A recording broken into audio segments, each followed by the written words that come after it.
The show starts in 3, 2, 1, go.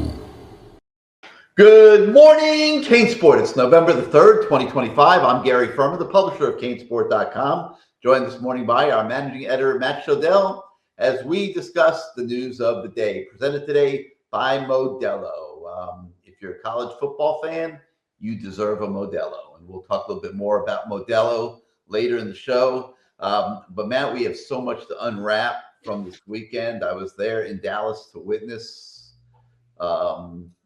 Listen, I mean, I'm not going to sugarcoat. Okay, I'll call it a debacle. I mean, Miami lost to SMU, and SMU is not a bad football team, but where this football team has come from opening day, the way it looked against Notre Dame, the talk of the country, the most complete team in the country, number 2 in the polls, to where it is now after 2 losses in the last 3 games.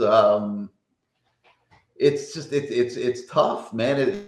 It's painful to watch. And Rhett Lashley said in his post-game press conference that his entire goal in the early parts of that game was just stay within 1 score, which means there was no doubt in his mind that as that game went forward, I mean, he's watched all the tape. You go back to Syracuse last year, you go through almost every game this year. Miami fades as the game goes along. To Shannon Dawson's credit, he comes to the stadium with a good game plan. He rolls it out there. Miami usually scores and does well. But then as the game goes forward, and now he has to go back to the base elements of the offense, the run game predominantly inside, though he did throw in a few outside runs early in the game, again, as part of those opening scripts, presumably to get some variety into it, to shut up the media and the fans. And they were successful. I remember one for like 9 yards to Mark Fletcher, and with Mark Fletcher, and then there were a couple others that were successful. But when they get into the base elements of their offense, clearly people have figured it out. Clearly, it's pretty cool. And it keeps Miami from scoring enough points. And sometimes it's worked, and they've gotten out of dodge, and but you think back to the Florida State game where they're outgained, I think 177-15 it was in the 4th quarter, outscored 19-0 by Florida State, which then went on to lose to Stanford. And just so you know how crazy the ACC is, Florida State blew out Wake Forest this past weekend, which the week earlier beat SMU, which just beat Miami. So there's just no rhyme or reason to anything going on in the ACC. That's a whole nother topic. But anyway, so SMU was just trying to hang around with the feeling that as the game went forward, they would be able to shut down and overtake Miami in the end. And Miami held the lead all the way up, I think, overtime. Was the first time that SMU led in the game, when they actually won the game. And it's just an unbelievable disappointment for a Hurricane team that had its designs on the college football playoff, had its designs on going to Charlotte for the ACC title game. This was supposed to be the season that Miami was back. People were shouting Miami is back. And Matt, not back yet. And I don't think, unless something absolutely crazy happens, I'm going to let you talk about that also in a minute, but because you studied all the scenarios. But no, I mean, in 2025, not very likely we're going to be sitting here in December and January saying that the U is back. The U is not back, clearly. Fans are frustrated. It's not that they lost necessarily, it's how they lost. When you see a team that clearly is much, much better than the opponent, and I think even SMU will tell you after the game, like, we weren't as good a team player to player as Miami. They probably, honestly, there's probably not a single position on SMU's team that's better than Miami, where SMU wouldn't say, oh yeah, we'll trade our players for that position, swap them even, Yet Miami lost. And it comes down to several key factors which have not been fixed by Mario, which is really, I don't think some fans even understand why they're so upset. It's just like a blind rage, sort of like when your wife refuses to bring you water in the middle of the night and you don't want to get up. It's just that blind rage. You know what I'm talking about, Gary? I'm talking about Gary because that's what he does. He's not paying attention. So these are the issues that Mario needs to fix, still has not fixed. It all comes back to him ultimately, even though he's not the one who committed the penalties, he's not the one who did this or that, but he is the one who is the guy that is in charge of fixing it, right? Of bringing in the right coordinators, of making sure this team, this program follows his blueprint, which has now become the blues for everybody instead of a blueprint. But from the final quarter of the FSU game to the Louisville game, to the first 2 quarters of the Stanford game, and now the SMU game, right? So 12 of the last, 13 of the last 15, 17 quarters have been just painful to watch. And it's because undisciplined play, which has become a hallmark of Mario's teams, unfortunately, dating back years, not just at Miami, being outcoached on at least one side of the ball fairly badly. You could argue they were outcoached on both sides of the ball, honestly, in this game and the Louisville game. Is that on Mario? Well, it's on the coordinators that he hired. Shannon Dawson clearly is on the hot seat. I don't know how he survives this season unless they score 50 points each of the last 4 games, and somehow fans have a short memory. Players continue to get worse as the season goes along, not better, and that's in part because of the scheme and other opponents taking guys away and knowing what they're going to do. Even Malachi Toney just running the same routes over and over again, right? 7 catches for 70 yards would have been 7 catches for 150 yards in game 1. But other teams have schemed this up, and Miami has not had answers. Very frustrating, right? The 2 best players, Francis Mauanoa and Ruben Bain, have gotten worse, right? Ruben Bain's almost invisible now as teams have figured out ways to take him out of the game. Francis Mauanoa is having the same penalty problems as some of the other linemen. He got called for 2 holding penalties in this game. Correct. And then there's the culture. This was the issue. When they brought in 11 transfer starters, I said, this is a problem potentially, not necessarily, but potentially for Mario Cristobal's culture he's trying to build, because when you bring in 11 disparate players from 11 or 9 different programs, whatever it is, if they come from the same program, they were brought here as mercenaries. They were not brought here for Mario's mantra of the team first, you second. That's just not what a transfer who comes for 1 year is going to do, whether he says he's going to or not. That is not what they're going to do. Like, they're here for 1 year to do as well as they can statistically, tape-wise, and move on to the NFL. And Mario has to recognize that and figure out a way to make that work if he's going to keep bringing in 10 transfer starters a year. And the culture is off. The culture clearly is off. If you watch the body language in that game, even when Miami maybe thought they recovered a fumble on a borderline incomplete pass, like they just, fell on the ball and walked off the field. Like, no celebration, no excitement. Carson Beck, as a leader, his leadership style right now seems to be moping and frustration. And when your quarterback's doing that, and when your offense coordinator's gesturing in Mario Cristobal's face after a failed play and Mario's ignoring him, these are not the culture aspects you're trying to build, right? You have to rise everyone up, bring everyone up with you, not let guys mope on their own, not let guys be frustrated and complain about things and avoid.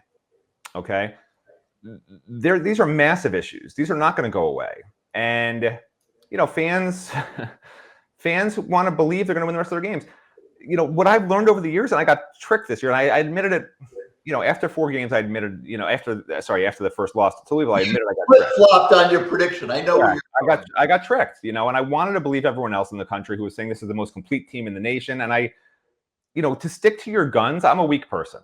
To stick to my guns and to say all I could say was this is not a national championship level team, which I kept saying over and over again, even as fans berated me, even when they were 4-0. I just kept saying that. I knew it wasn't a national championship level roster. I kept telling people that, and people know that. But what I wasn't willing to say was the little piece inside my head, which went against my heart, that sort of saw this coming, right? You saw at the end of the FSU game the warning signs, okay? And you saw sort of some of the issues with the offense, which we've all known are problems, and which is I hammered Shannon Dawson long before this season started, saying we don't know. He had the number 1 offense in the country. Everyone kept saying he had the number 1 offense in the country. He's an amazing coordinator. I kept saying We don't know. It was Cam Ward's offense. I kept saying it over and over again. But I started to believe the hype. The offense is great. Carson Beck's great, right? He threw 13 touchdowns in the first 4 games. They were rolling. I'm like, okay, I'm wrong. But unfortunately, I wasn't wrong. And I guess I sort of need to listen to my head more and let fans be upset with me and annoyed with me and hate me for being the naysayer that I should have been, even when they were cruising at 4-0, because you can see some of the warning signs. You really could. We said it even after Notre Dame. We're like, they beat Notre Dame, but Notre Dame had receivers wide open all down the field, and their quarterback couldn't hit anybody or find anyone open, right? The Florida game, Lagway was just awful. Couldn't hit open men that we saw running down the field totally free, right? And the whole time Miami's offense was conservative, right? They weren't really trying to press the boundaries. And then you started to see teams that found answers and Miami not responding, right? Florida State in the last quarter, you just saw Miami go into that shell that Mario teams have done. And we didn't read the tea leaves correctly. And so fans are shocked and upset, and maybe we shouldn't be. Maybe we shouldn't be. Maybe we should have seen this coming, because a month and a half ago, when the season was about to start, we were pointing to all the warning signs we thought could be here. At least I was, right? The Shannon Dawson offense. Is he for real? Major question mark to me.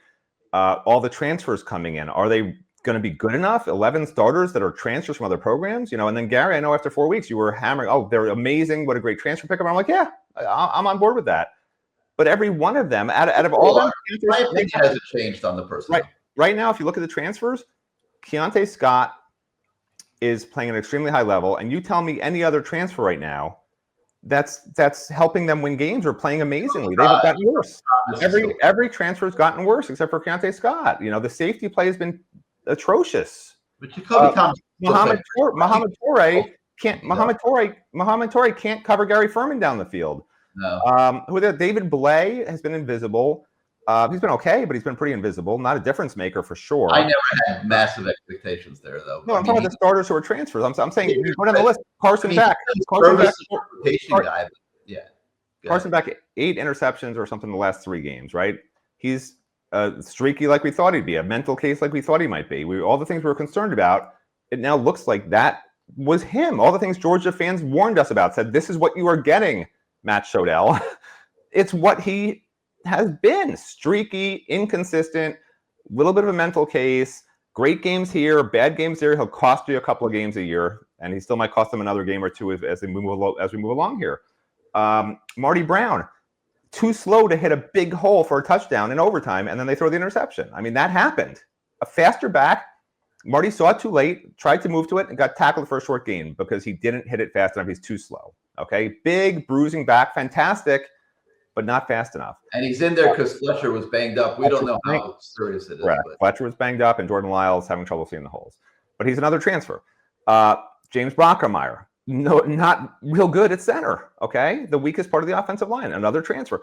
Wide receiver C.J. Daniels had a great few games. Now he's hurt. I don't think he should play ahead of JoJo Trader. He's going to be a bench guy now. Keelan Marion, terrible decision on a return. Hasn't been a difference maker. Like, you go down the list of every single transfer that Gary and I didn't disagree with him after 4 games. Like, the transfer portal hits were amazing this year. Mario finally figured it out. And I'm like, I agree with you. I don't agree anymore. This is what we thought. This is what I was concerned it was going to be. They've had one transfer who's a massive difference maker, and that's Keontae Scott. Out of they took 22 guys. And the kicker is really good, Carter Davis. 2 guys out of 22 guys. Marty Brown's made a contribution this year that's not bad. I mean, he's decent, but he's not. Brockermeyer's been very good in pass pro. I said difference makers. Okay, if you're saying James Brockermeyer's a difference maker, I'm just going to disagree. No, I'm sorry. No, he's not a difference maker. So you don't bring in portal guys to be average to below average guys. You need difference makers in the portal. That's why you're paying them to come here with maybe their culture issues, right? They're here for 1 year, Like, they have to be difference makers. And it's not adding up. It's a massive, massive issue. And I don't know I don't know where Mario goes from here. I don't know. The outside noise is deafening.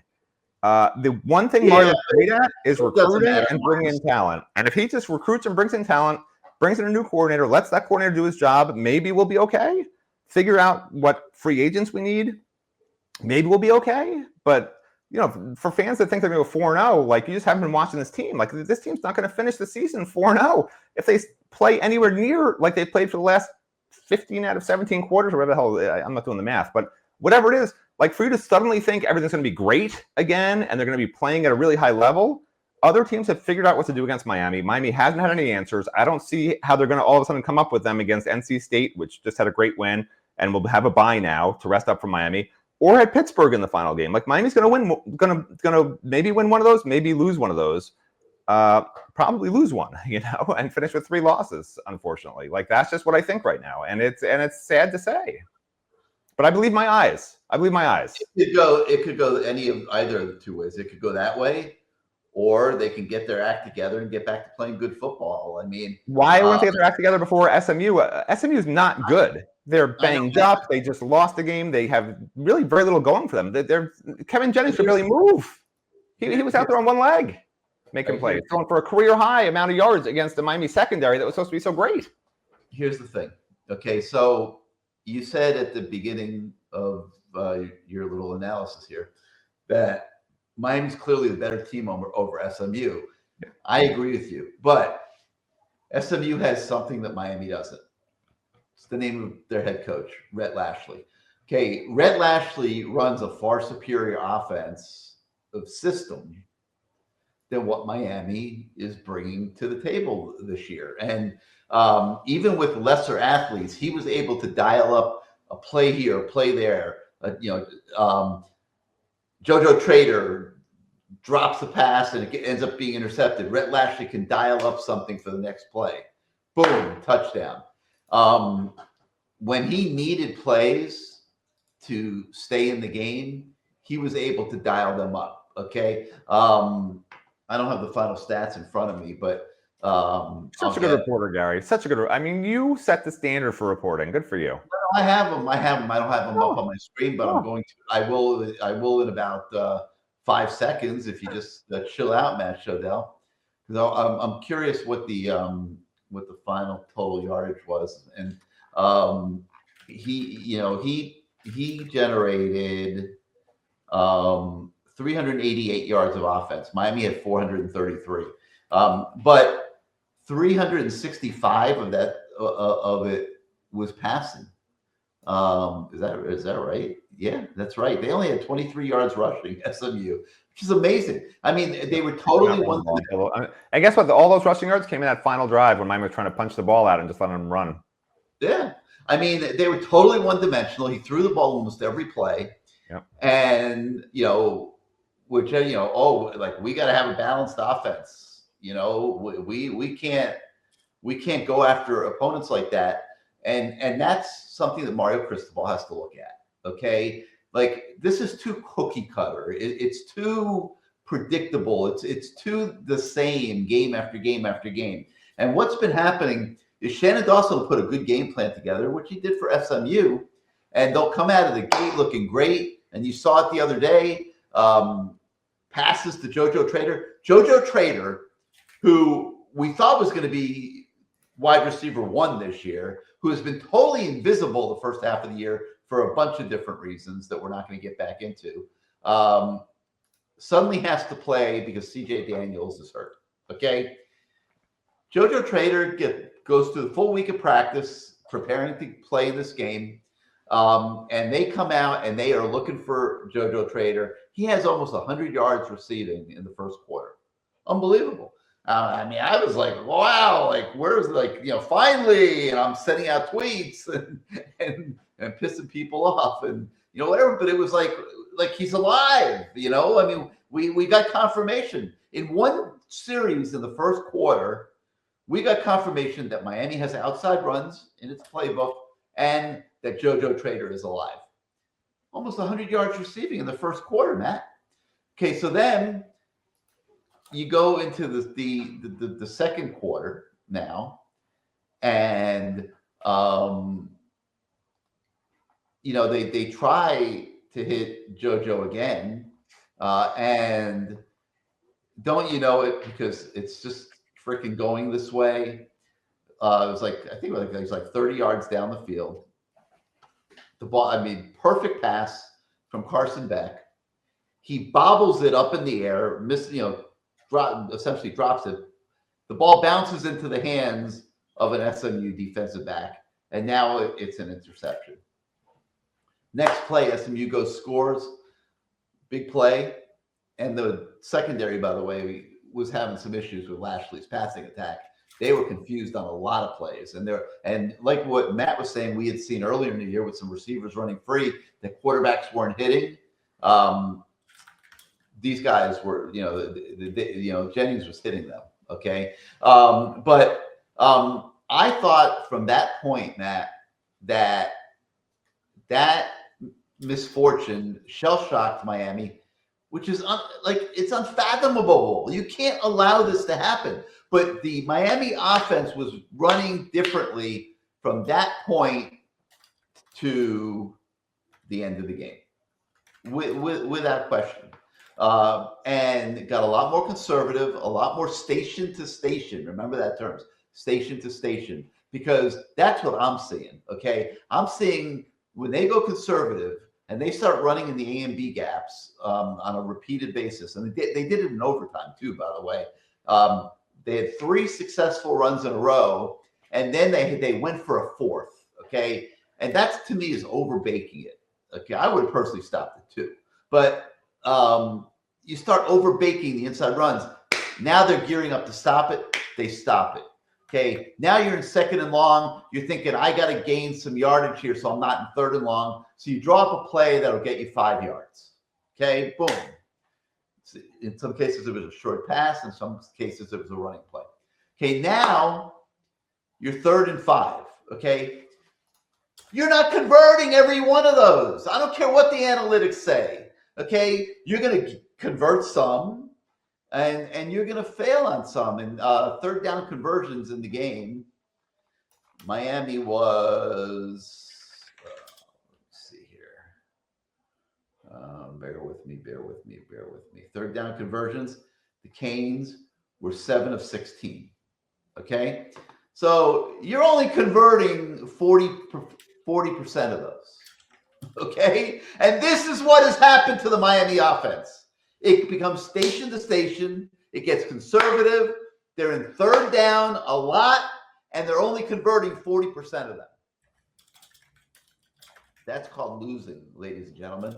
And that is why this Miami Hurricanes team, that is the most complete team in college football, according to all the pundits, and none of us were disputing it, they looked lit, has now dropped 2 games, brought itself back to the pack in the ACC, and is now number 18 in the country instead of number 2. And I'm going to pop the ACC standings up on the screen right now for you guys to look at it. I mean, you got Duke in front of you now. You got, SMU, Louisville, you lost to. Pitt's in front of them, Georgia Tech and Virginia. So Miami is a legit 7th in the ACC right now. Okay. Matt, I don't understand how they let this happen to them. Okay. Because you were having success throwing the ball down the field. This was the 2nd worst pass defense in the country coming into the game. And I'm going to look up in a minute what the yardage was. I think I could find the yardage from at the end of the 1st quarter. I mean, you're doing well, and then you go into this shell offensively, and SMU takes advantage of it and is hanging around, and then lo and behold, you get into the 4th quarter, and you had a chance to put the game away, and you didn't get it done. And then you had another chance, and you didn't get it done. And now they, like Lashley thought they could, they go down the field, tie the game, and you're in overtime. Overtime's a crapshoot. Okay, it's it's the let the best team win, but they put the ball 25-yard line. In the case of Miami, they're doing great. Great. Dawson goes to the run game. 1 play too many. Now they're in 3rd down again. Beck drops the pass. He's holding it. SMU's DBs do a great job on the Miami receivers. They were trying to run in cuts. The DBs were keeping them outside, and they couldn't get to their spots.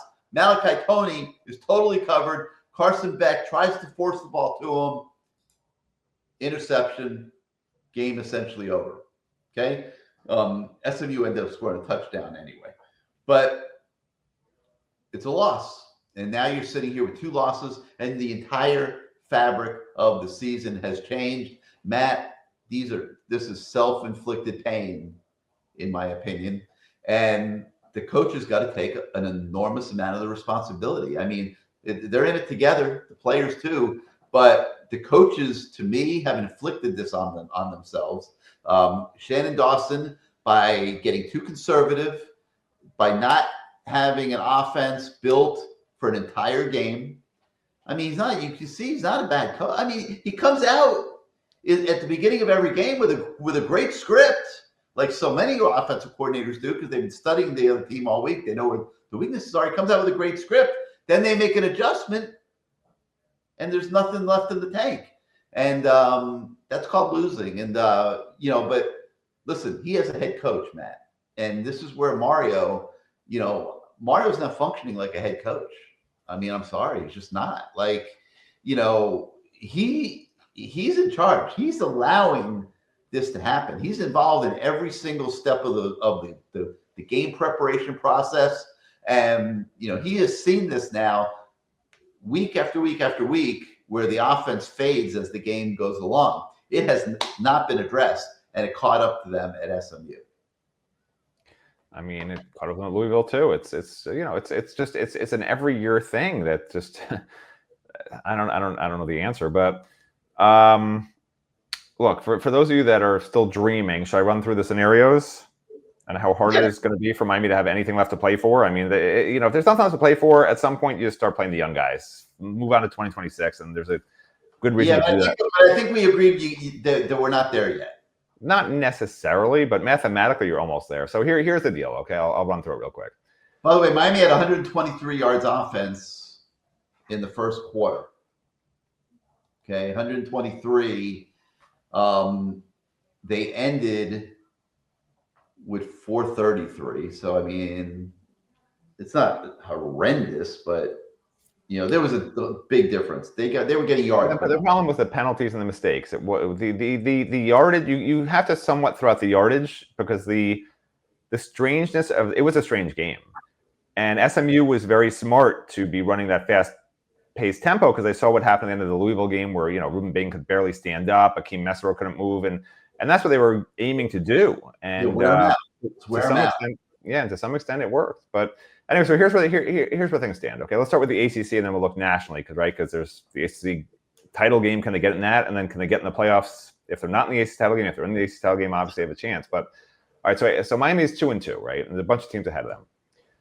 So we're going to assume Virginia is going to be in the title game. They're the only undefeated ACC team right now, and I'm talking about undefeated in the ACC. That's all that matters, not their overall record, right? All the ACC cares about is what the record is in the ACC. All the tiebreakers are based on against common ACC opponents, not common out of conference opponents. Okay, so keep that in mind.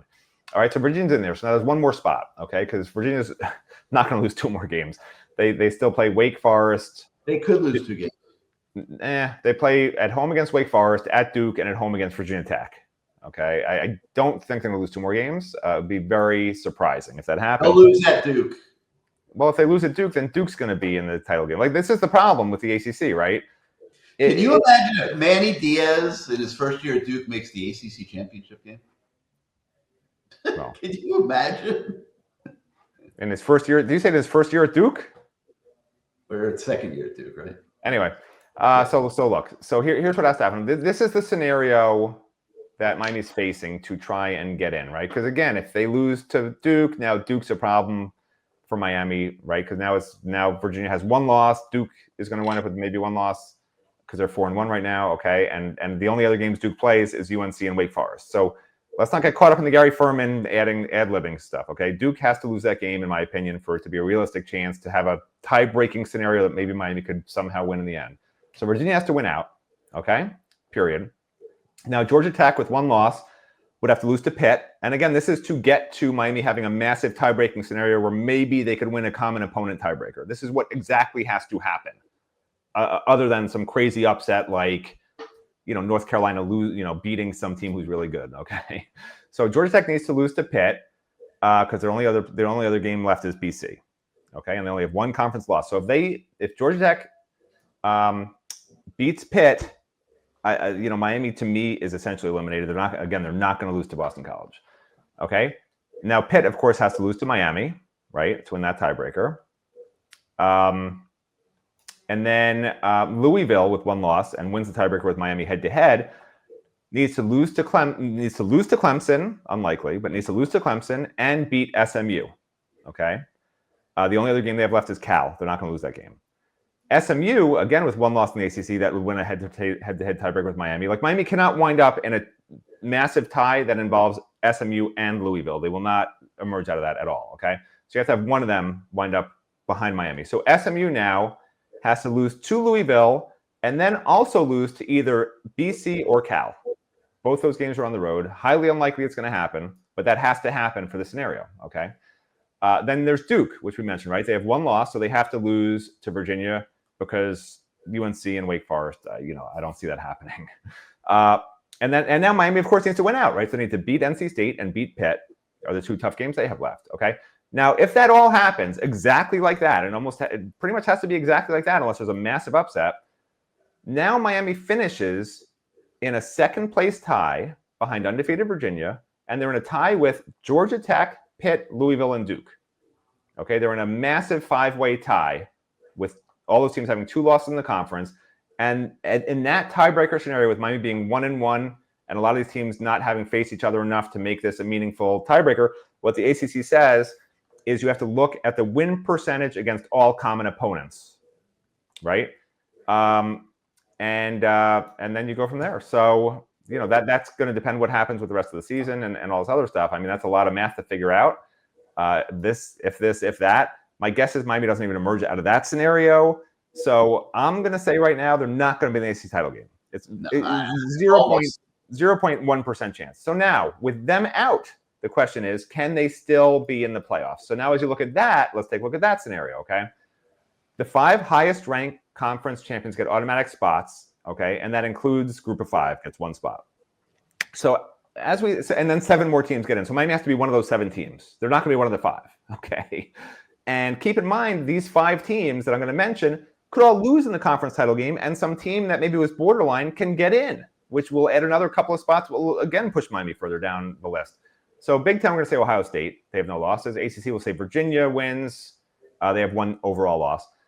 Big 12, we'll say BYU because they have no losses. But again, if BYU loses their first game to somebody in the Big 12 championship, then that team will go automatically, and BYU will still go because they only have 1 loss potentially, right? These are the problems that we're facing, okay? But this is best case scenario. SEC, Texas A&M wins. They have no losses. Group of 5, we'll just say Memphis. It doesn't really matter at this point.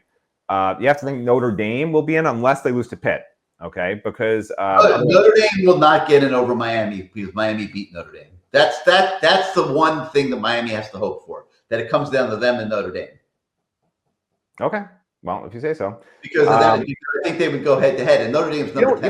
You know what cracks me up? Everyone's like, oh, Notre Dame's strength of schedule just took a hit because Miami lost.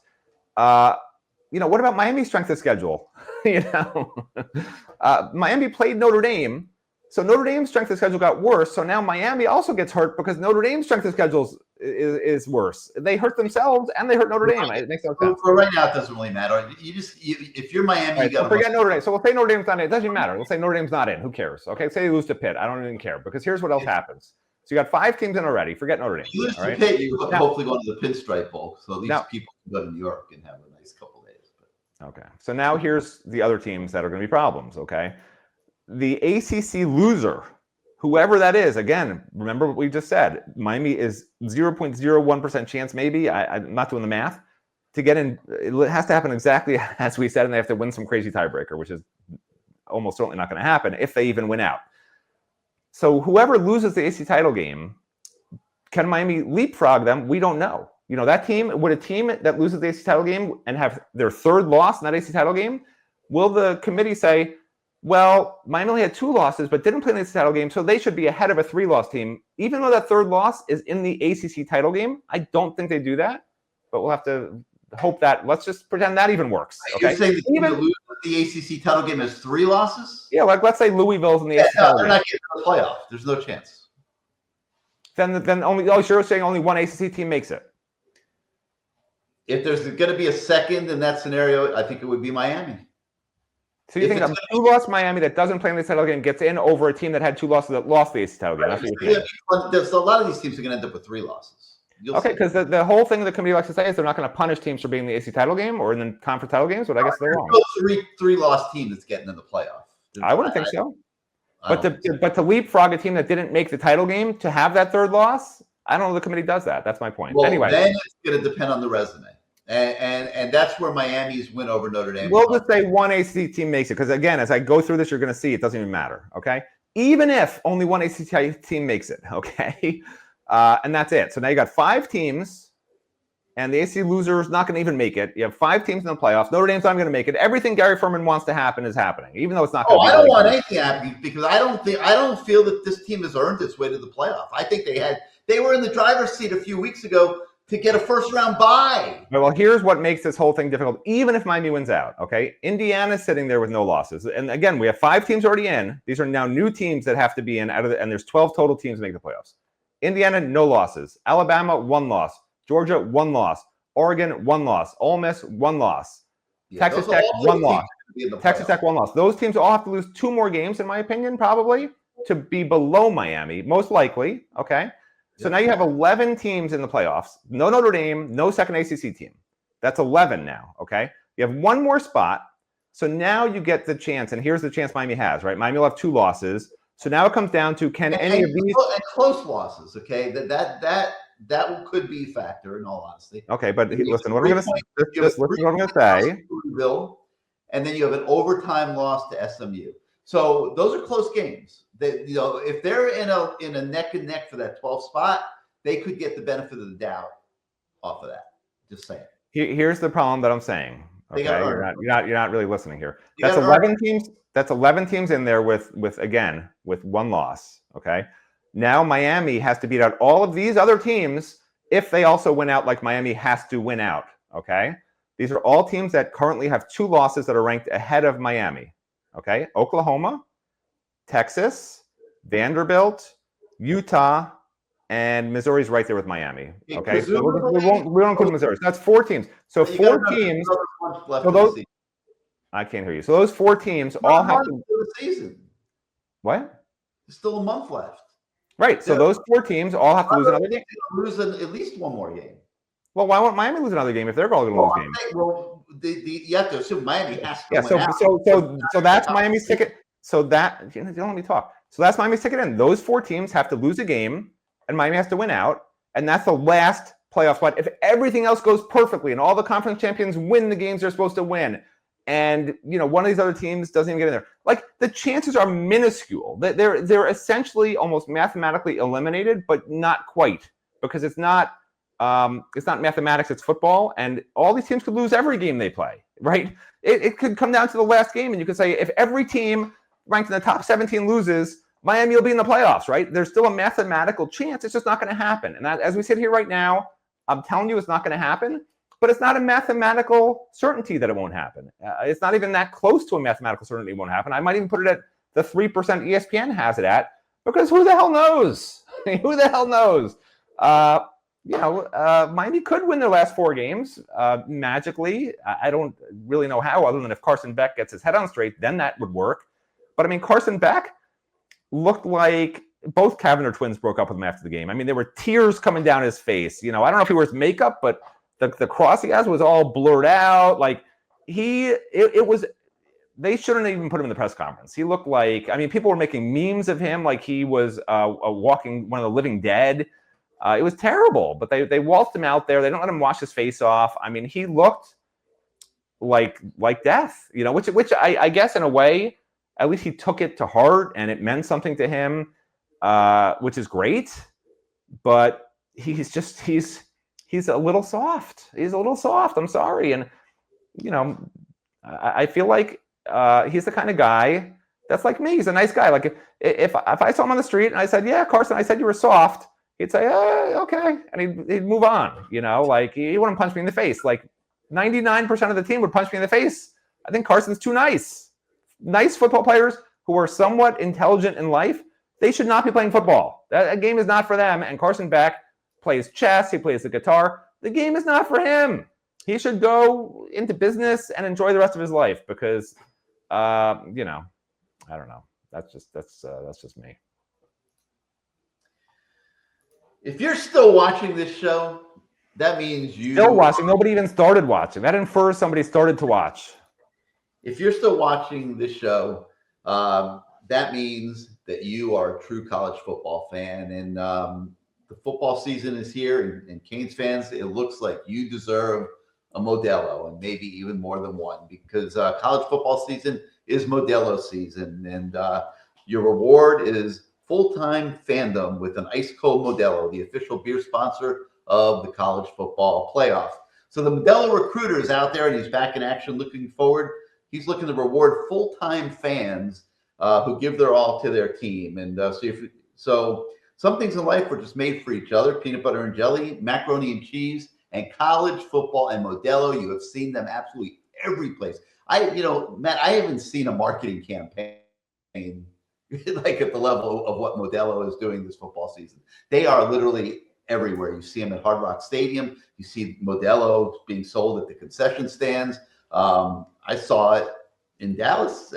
They were selling Modelo at SMU, and Modelo is literally everywhere. So you live and breathe college football, and that makes you a full-time fan, and that means that you deserve a Modelo. So go grab yourself a Modelo today and stay game day ready all season long. All right, so I think we've pretty much sliced and diced up this SMU game. I mean, just not enough offense, man. Just not enough offense.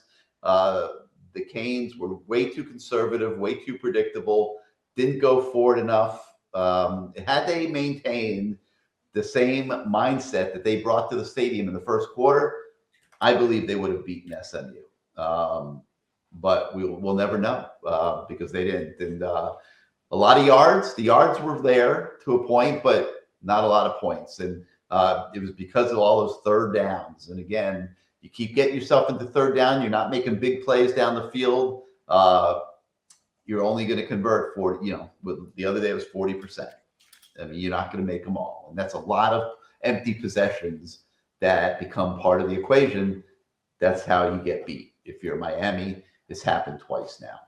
It could happen more too. Like FSU game when you're getting outgained in the fourth quarter, 177-15. I mean, that's crazy. Outscored 19-0 in the fourth quarter by FSU. I mean, we had warning signs. The Notre Dame game where they blew the big lead, the Florida game where they blew a lead. They've had leads in pretty much every game, and they were not doing a great job offensively to stay out in front. And those were all the warning signs. And it finally really reached the head against Florida State. They won, but you see what has happened since Florida State. Probably because Florida State exposed some warts that other offensive coordinators are taking advantage of. So, Matt, we move forward. Got Syracuse, just the absolute. Syracuse, oh my God, is Syracuse bad? They went to their number 3 quarterback because their starter got hurt in game 4 against Clemson, and they had been using another guy. And now this guy last week threw for like 30 yards in the whole game. I mean, he started and played like the whole game. They are so bad.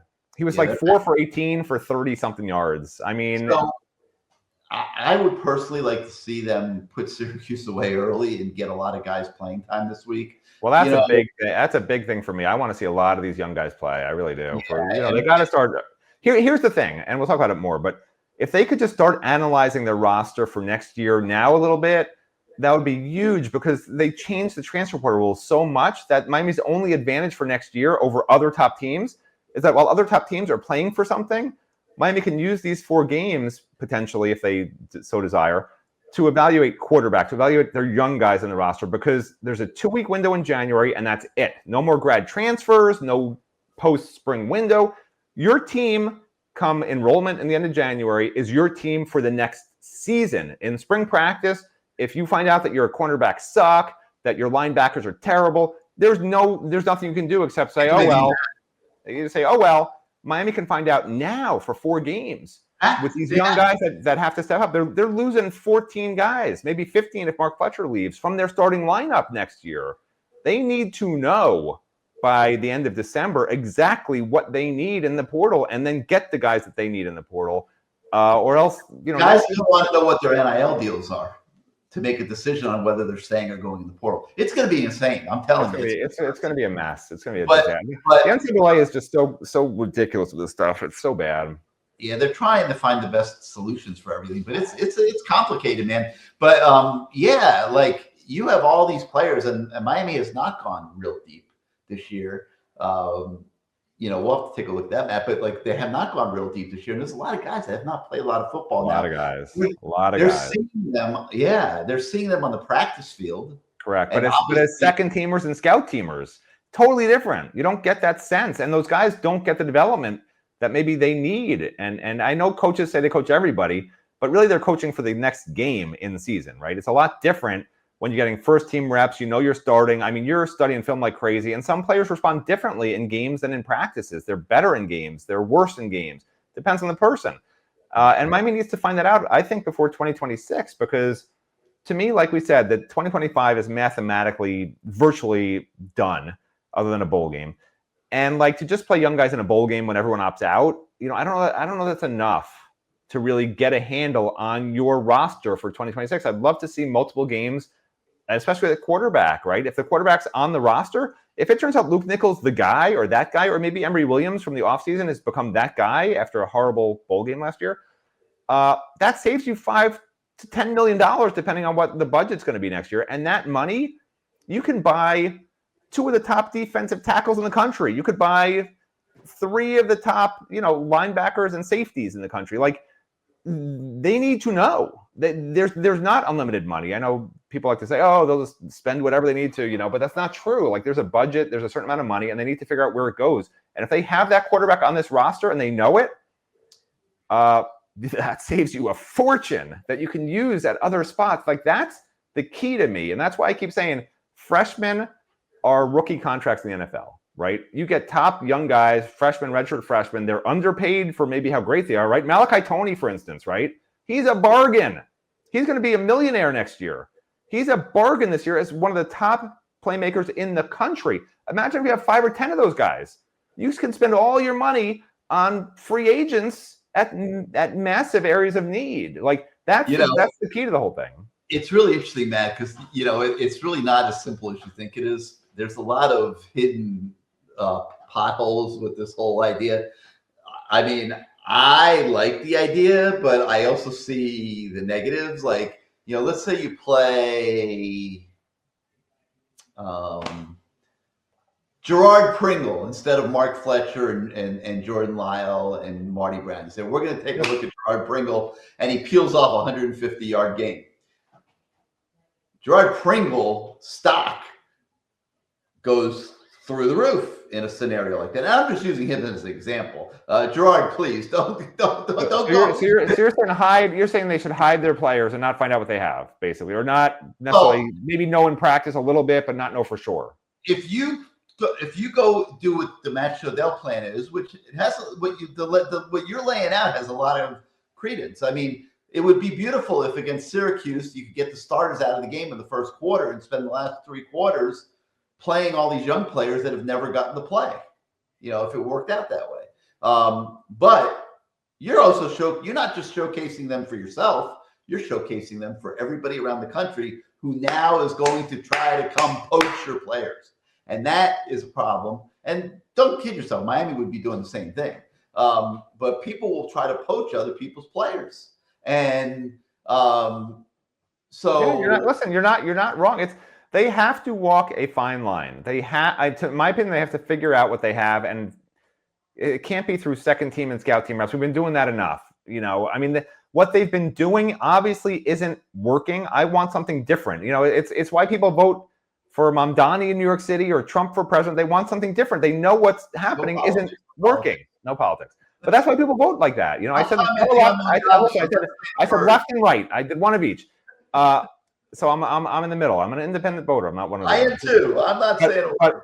But my point is, if you know what's not working, what you've been doing isn't working, Change. I'm happy doing something else. And to me, something else is get young guys in there, see what you have, and then this way, this is your advantage in the portal. And the portal's different this year, so it's a massive advantage. And yeah, maybe George Pringle gets to pay him extra $500,000. Okay, but you know you have a great speedy back, and you don't need to sign someone else in the portal for $3 million. That's the top running back speed-wise in the portal, right? Like, it's still going to save you money because nobody is paying $1 million for a guy who has 3 games on film, Gary. You're assuming that, like, Jordan Pringle ran for 150 yards, now he's a millionaire. That's not how it works, okay? If he runs a 4.3 and they can see that, no, see him, people will come try to poach players, and so that's the downside of what you're talking about.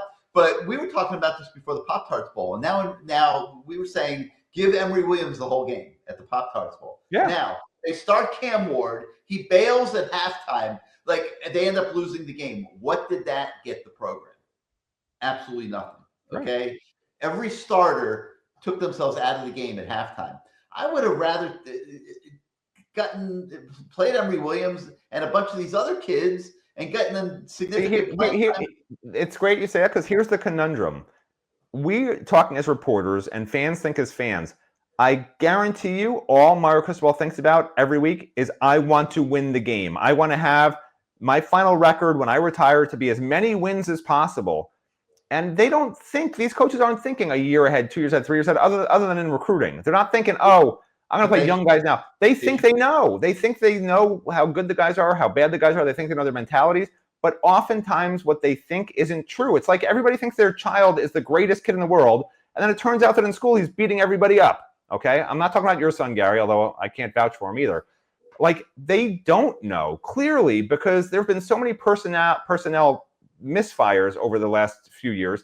And on top of that, they were throwing millions of dollars at slot receivers when they had Malachi Toney sitting in their room the whole time. And he would have been a bench player if they had gotten Concepcion or Pena or whoever the hell else they were chasing to be their starting slot guy. I mean, I would love for them to just see it in games, in their game plan. Let these guys make their freshman mistakes now versus next year as redshirt freshmen or first-time starters. Like, let's get that all out there. And if you have to pay a few $100,000 extra because we can see they're good, I'm fine with that, because otherwise you're bringing in a free agent and probably paying him more money than this guy's going to make anyway. Yeah, it's all very complicated, and they've got some tough decisions to make here. And I'm going to ask Mario about that tomorrow at the press conference. It's a very appropriate question. You know, today. I hope you're not going tomorrow. I mean, I don't know. I've lost track of my days now. But I'm going to, at the press conference, I'm going to ask